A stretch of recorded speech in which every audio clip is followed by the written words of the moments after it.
Hello friends, this is Avnish. This is a continuation of probability. In the previous lecture, we discussed some problem and at the last of the lecture, I give a problem based on independent event. I hope you solve this question. If you are not able to solve this question, then I am going to discuss here. Okay? Question क्या था कल का? देखिए, a lady has a handbag which has 3 compartments. She randomly select a compartment and draw a coin. Find the probability that the draw coin is 1 rupee coin. ठीक है? तो देखो कि वो 3 कंपार्टमेंट है, तो अगर उसको 1 रुपए निकालना है तो सबसे पहले वो क्या चुनेगी? 3 कंपार्टमेंट में से एक कंपार्टमेंट चुनेगी। तो अब हर एक कंपार्टमेंट में देखो, यस सर, ये लेडी है, ठीक है। अब इसके कितने? 3 कंपार्टमेंट। तो पहला कंपार्टमेंट को चुनने का प्रोबेबिलिटी क्या होगी? 1/3। और दूसरे कंपार्टमेंट चुनने का इसका भी 1/3, क्योंकि ये इक्वली लाइकली है। यस सर, ठीक है। अब वो मान लो कि पहले को चुनी, अब इसमें एक का सिक्का कितना है? 1 और 50 पैसे कितने? 2। तो टोटल कितना हो गया? 3। तो आउट ऑफ 3 में मेरे को एक का सिक्का चाहिए, तो 1/3 प्रोबेबिलिटी आने की। Yes sir. और 50 पैसे आने की कितनी है? 2/3। अब सेकंड में कितने 1 रुपीज कॉइन है? 2 1 रुपीज। और 50 पैसे कितने हैं? 3। तो टोटल कितने हैं? 5। और 1 यानी प्रोबेबिलिटी क्या है? 2/5। ऐसे इसमें कितने हैं? 3/5। अच्छा, इसमें क्या है? इसमें 3 कॉइन 1 रुपीज का है, 4 कॉइन 50 पैसे तो 3/7 और 4/7। यस सर, ठीक है। ये फॉर 1 रुपीज, ऊपर वाला 1 रुपीज का, ठीक है। तो देखो, अब ये जो वीमन है वो क्या करेगी? मान लो इसको सेलेक्ट की, उसको क्या निकालना है? Find the probability, find the probability the draw coin is 1 rupees. Find the probability, हाँ, कि 1 रुपीज निकले ना। Find the probability of 1 rupees coin come out from the bag. तो देखो, तो क्या करेगी? उसको 1 रुपया निकालने से मतलब है बस, वो पहले में हाथ डाली, इसकी क्या प्रोबेबिलिटी है? 1/3। फिर इनटू एक का सिक्का निकालने की प्रोबेबिलिटी क्या है? 1/3। या वो सेकंड में हाथ डाले 1/3 और एक सिक्का निकाले 2/5। या वो थर्ड में हाथ डाले 1/3, फिर वो क्या निकाले? 3/7। 1 रुपीज का ना, समझो ये क्या है? या समझ में आ रहा है ना? उसको 1 रुपया निकाल, मतलब अगर वो पहले हाथ में डालेगी तो एक सिक्का देखो, ये फर्स्ट कंपार्टमेंट में हाथ डाली, उसकी प्रोबेबिलिटी। फिर सर 2/3 भी तो हो सकता था, जब पहली बार हाथ डाला, तो 2/3 में तो हो सकता था सर। यहाँ से ये 2/3 50 पैसे की प्रोबेबिलिटी है। अब मेरे को निकाली, हाँ, अरे ये भी तो हो सकता था ना। तो समझो मैं इसको क्या किया हूँ, ये क्या करूँ बताओ? अगर मेरे को ये निकालना होता कि find the probability of getting 50 पैसे, तो पहले को चुनता, और प्रोबेबिलिटी 50 पैसे की आने की 2/3 है, तो यहाँ पे 2/3 लगता। लेकिन मेरा 1 रुपया है, इसकी मैं प्रोबेबिलिटी लिखूं। अगर मैं तुमसे पूछूं कि देखो एक के बाद एक इवेंट हो रहा है, एक के बाद एक इवेंट हो रहा है ना भाई, एक के बाद एक इवेंट हो रहा है, P of A intersection B क्या होता है? P of A into P of B। याद है भाई? तो इसकी प्रोबेबिलिटी 1/3। और फर्स्ट इवेंट क्या है? You have to select the compartment. Second probability क्या है? You have to select 1 rupees coin. तो P of A intersection B क्या? P of A into P of B। P of A क्या है? Bag को चुनने का, कंपार्टमेंट को चुनने का कितना तरीका? 3। उसमें से एक चुनेगा तो 1/3। प्रोबेबिलिटी ऑफ A इवेंट कितनी हुई? 1/3। अब प्रोबेबिलिटी ऑफ B क्या है? Getting 1 rupees coin. तो फर्स्ट में गेटिंग रुपीज 1/3 है। P of A into P of B हो गया। अरे P of A into P of B होता ना भाई। या तो वो सेकंड को चुने तो P of A into P of B, या तो वो सेकंड इसको चुने। समझ रहा? अब देखो, वो पहले में हाथ डाल रही है तो इसकी प्रोबेबिलिटी चेंज हो रही है। वो पहले में हाथ डाल के केवल ये आ रहा है, इसका सेकंड वाले से कोई मतलब नहीं है। समझ में? This is the probability. अब इसको और कैलकुलेट करते हैं, तो ये 1/9। अच्छा, ये किस क्या है? ये प्रोबेबिलिटी फर्स्ट कंपार्टमेंट का, ये सेकंड कंपार्टमेंट का, ये थर्ड कंपार्टमेंट का। तो 1/9 प्लस ये 2/15 प्लस ये कितना हो जाएगा? 3/21। एलसीएम ले लेते हैं, तो इसका एलसीएम कितना आएगा? 21। देखो 210। हाँ, मैं तुम लोग को एक चीज सिखाना चाहता हूं। देखो, 3 से हुआ, 3 3 9। Yes sir. और ये कितना, 3 5 15, 3 7 3, 3 1 3। सर 150 भी हो सकता है। नो सर, ये इतना क्लियर हो गया? 15 ठीक है। अच्छा ये 9 है, तो 9 को मैं हटा दिया, 7 5 35 प्लस 15 है, तो 3 5 हटा दिया, 7 3 21 और 2 42 प्लस 21 है, कैसे आएगा, 7 3 21 हटा दिया, 5 6 15, 15 3 45। समझ में? ये समझ में? अब ये नीचे क्या हो गया, इसका पूरा मल्टीप्लाई तो करना है, तो 7 5 35 और 3 3 9, 35 into 9, 9 5 45 5, 4 कैरी, 9 3 27 4 31। क्लियर है? अब इसको सॉल्व करते हैं। 5 5 10 to 12 2, 1 कैरी, 4 4 8 और 4 12। This is the property. अच्छा ये क्या बता रहा है, इसको थोड़ा सा समझ लेते हैं।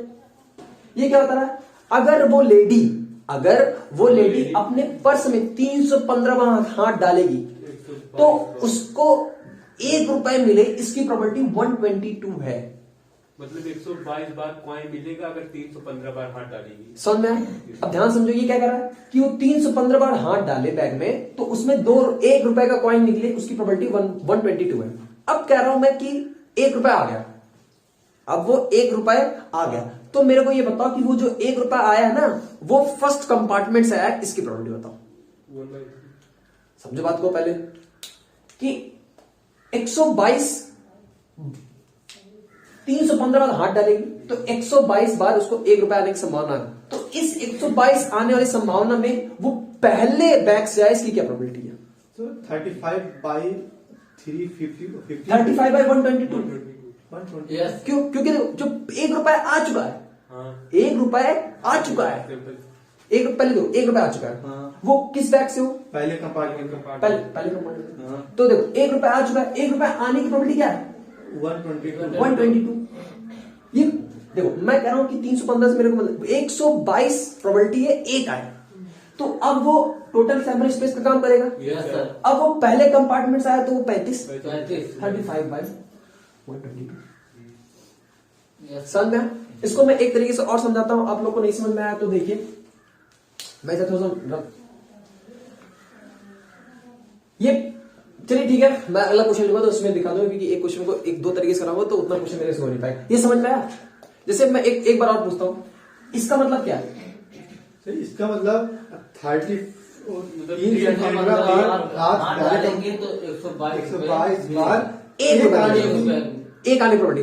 अब मैं कह रहा हूँ टोटल प्रॉपर्टी 1 आने की 122 ही तो है। Yes sir. अब अब वो पहले कंपार्टमेंट से आया तो 35/122, सेकंड कंपार्टमेंट से 42/122 Yes, sir. और थर्ड कंपार्टमेंट। ठीक है, आई होप ये क्वेश्चन आप लोगों को समझ में आया होगा। अब डिस्कस करते हैं नेक्स्ट क्वेश्चन। क्वेश्चन क्या है? 3% इंडिपेंडेंटली फायर अ टारगेट। अच्छा ये बताओ, मैं तुम 3 लोग हैं, मैं निशाना मान रहे हैं, तो बताओ मेरा निशाना लगना ना लगना क्या तुम्हारे लगने की प्रोबेबिलिटी को चेंज करेगा? No sir. तो मतलब हम 3 लोग क्या है? इंडिपेंडेंट। ये तो समझ में आया। 3% इंडिपेंडेंटली फायर अ टारगेट कि देखो अब 3% है, तो अगर पहला ए है वो ए हिट कर देगा टारगेट को, उसकी 1/6 है, और बी हिट कर देगा 1/4 है, सी हिट कर देगा इसकी 1/3। ठीक, अब कह रहा है at least 1 of them hit the target. इसमें से फाइंड द प्रोबेबिलिटी करो कि उसमें से एक बंदा हिट करे टारगेट को, एक बंदा क्या करे? हिट करे टारगेट। फिर लिखाना क्या है? एग्जैक्टली 1 हिट द टारगेट, केवल एक बंदा हिट करे, इसकी क्या प्रोबेबिलिटी? फिर कह रहा है if the target hit only once, एक बार टारगेट हिट हो गया तो find the probability that it was hitten by A, कि जो उसमें लग गया है तो उसमें ए हिट किया, इसकी क्या प्रोबेबिलिटी होगी? समझे? तो अब देखो इसको कैसे करते हैं, समझिए बात को। अच्छा ये बताओ, एक हिट करने की प्रोबेबिलिटी 1/6 है, बी की 1/4 है, सी की 1/3। तो मेरे को ये बताओ कि जो टारगेट है वो हिट हो जाएगा, कैसे निकालेंगे? टारगेट इज हिटन, मतलब सर इसमें टारगेट हिट हो गया, इसकी क्या प्रोबेबिलिटी है? इसमें जो कॉमन होगा वही हिट होगा। 1 माइनस नन, इसका मतलब क्या होगा? 1 यानी कि 1 माइनस कोई ना कर पाए। यस सर, यानी ये क्या देगा? ये सब जो कर पाए हो गया, हाँ हो गया।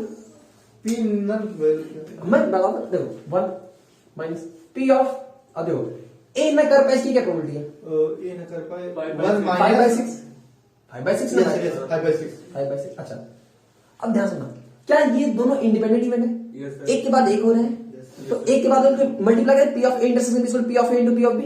Yes, sir. अच्छा, अब इंटू कर देंगे, Yes, P of A into P of B. अच्छा, ये ना कर पाए, इसी की प्रॉपर्टी है 3/4। 3/4, अच्छा, ये ना कर पाए 2/3, तो दैट इक्वल टू क्या हो गया? ऐसे ले लो, 3 से 3 कैंसिल आउट हो गया, 2 से 2 कैंसिल आउट हो गया, तो 12 में से 7/12। This is the probability of animal hitting the target. समझ में? 1 माइनस नन। क्लियर? तो this is the probability of hitting at least one. एक आदमी इसमें से हिट कर देगा, इसकी ये प्रोबेबिलिटी। ठीक है, अब मैं इसको रब करके किनारे मैं इसी में लिख रहा हूं, देखिए। ठीक है, अब देखो ध्यान से क्या कर रहा है। Exactly one hit the target, केवल एक बंदा हिट करना चाहिए। तो एक बंदे से मेरे को हिट करवाना है, Yes, sir. तो तब पहला भी कर सकता है, दूसरा भी कर सकता है और तीसरा भी कर सकता है। तो पहला हिट करेगा तो बाकी दोनों लोग हिट नहीं करेंगे। तो पहले हिट करने की प्रोबेबिलिटी, मान लो ए हिट कर दिया तो बीसी को इसमें से डिपेंडेंट हो जाएंगे ना? बीसी को नहीं करना है, हाँ, बीसी को नहीं करना है। या ए ना करे और बी कर दे, सी ना करे, yes, sir.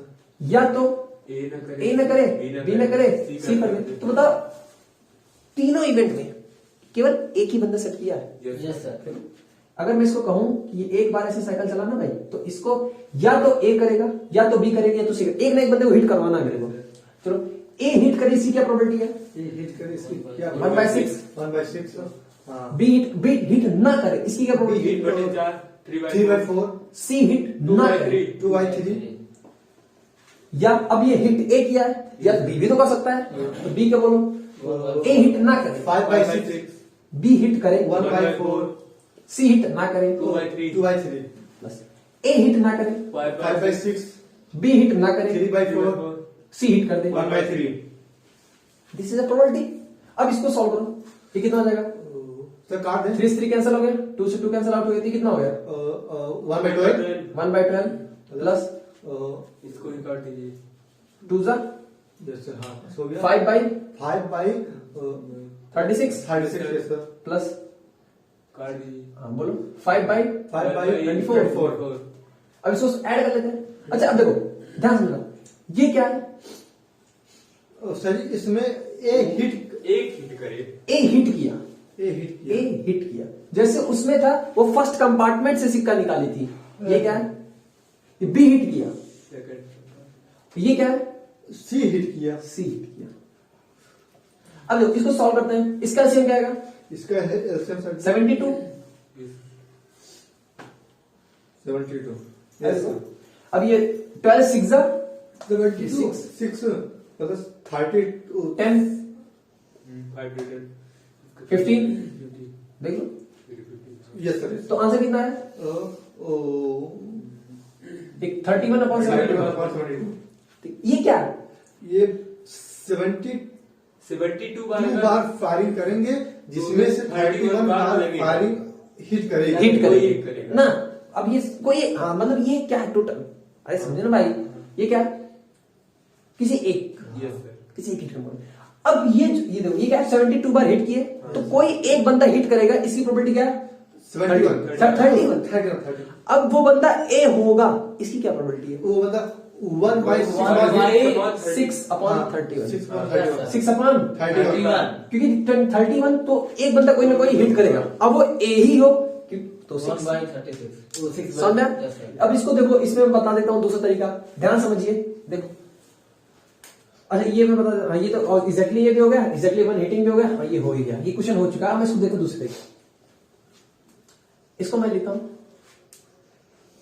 1/6। ये टोटल हिटिंग मैं लिख रहा हूं, Yes, sir. टोटल हिटिंग है ये। Yes, sir. तो एक बंदा हिट करेगा, 1/6 3/4. 3/4 2/3. 2/3 प्लस 5/6. 5/6 1/4. 2/3. प्लस 5/6 3/4 1/3। ठीक है। ये क्या है? ये ये टोटल प्रॉपर्टी ऑफ हिटिंग है, 1. टोटल प्रॉपर्टी ऑफ हिटिंग है। कोई वन। इसमें ए की कौन सी है? Yes. Yes sir. तो ए को मैं ऊपर भेज दिया, ये देखो, ये डिनोमिनेटर में ये टोटल सैंपल स्पेस का काम कर गया। Yes sir. एक की प्रोबेबिलिटी को मैं ऊपर भेज दिया,